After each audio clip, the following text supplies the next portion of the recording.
സഹോദരി സഹോദരന്മാർ, MD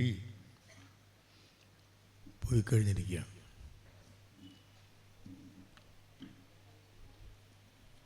കൂടുതലൊന്നും ഞാൻ സംസാരിക്കുന്നില്ല.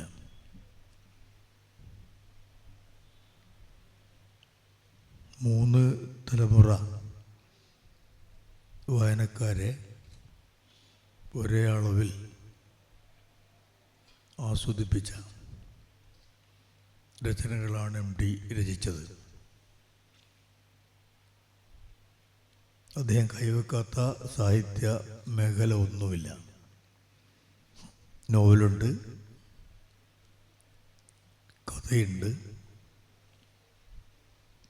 നിരൂപണം പോലെയുള്ള കൃതികളുണ്ട്, തിരക്കഥകളുണ്ട്, നാടകമുണ്ട്.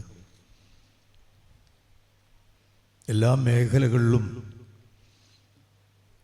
അതുല്യമായ രചനകളാണ് അദ്ദേഹം നിർവഹിച്ചത്. 1958 നാലുകെട്ട് പ്രസിദ്ധീകരിക്കപ്പെടുന്നത്.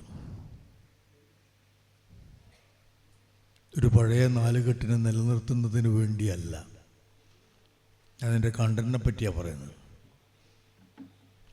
രചനാരീതിയെ പറ്റിയോ അതിൻ്റെ സൗന്ദര്യത്തിനെ സംബന്ധിച്ചോ പറയാൻ ഞാൻ ആളല്ല. ഒരു പഴയ നാലുകെട്ട് നിലനിർത്തുന്നതിന് വേണ്ടിയായിരുന്നില്ല ആ രചന. അത് പൊളിച്ചു നീക്കി മറ്റൊരു വാസ്തു, പുതിയ സമൂഹത്തിൻ്റെ വാസ്തു നിർമ്മിക്കുന്നതിന് വേണ്ടിയായിരുന്നു.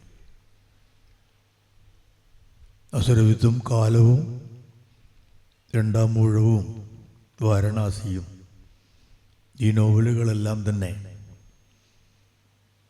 മലയാളിയുടെ സെൻസിബിലിറ്റിയെ ഏറ്റവും ശക്തമായി സ്വാധീനിച്ചിട്ടുള്ള നോവലുകളാണ്. അത് ഒരു തലമുറയല്ല. അതാണ് ഞാൻ പറഞ്ഞത്. 1958 ആരംഭിച്ച ആ ജൈത്രയാത്ര കഴിഞ്ഞ ദിവസമാണ് അവസാനിച്ചത്.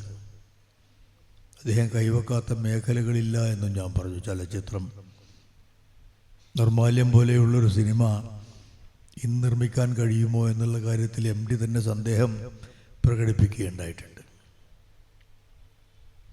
അതുപോലെയുള്ള സിനിമ,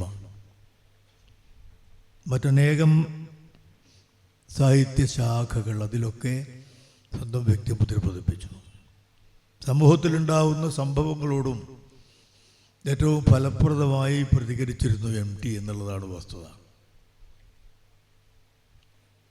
ജനാധിപത്യത്തിന് വേണ്ടിയുള്ള ഒരു ആഹ്വാനം മുഴക്കുമ്പോൾ തീർച്ചയായിട്ടും ജനാധിപത്യത്തിൻ്റെ അനിവാര്യത സമ്പൂർണമായും ഉൾക്കൊണ്ട ഒരു എഴുത്തുകാരൻ എന്നുള്ള നിലയിലാണ് അദ്ദേഹം അത് ചെയ്തത്. അതിൽ കക്ഷിയോ രാഷ്ട്രീയമോ ഗ്രൂപ്പുകളോ ഒന്നും ഉണ്ടായിരുന്നില്ല. നോട്ട് നിരോധനത്തിൻ്റെ കാലത്ത്, നോട്ട് പിൻവലിച്ച കാലത്ത് അദ്ദേഹം നടത്തിയിട്ടുള്ള പരാമർശങ്ങൾ വലിയ എതിർപ്പ് ക്ഷണിച്ചു വരുത്തിയിരുന്നു. എങ്കിൽ പോലും അത് തൻ്റെ ചുമതലയാണെന്ന് അദ്ദേഹം മനസ്സിലാക്കി. എല്ലാ ആളുകളും ചെയ്യുന്നത് പോലെ എല്ലാ കാര്യത്തിനെ പറ്റിയും പ്രതികരണം നടത്തുക എന്നുള്ള ചുമതല അദ്ദേഹം ഏറ്റെടുത്തിരുന്നില്ല.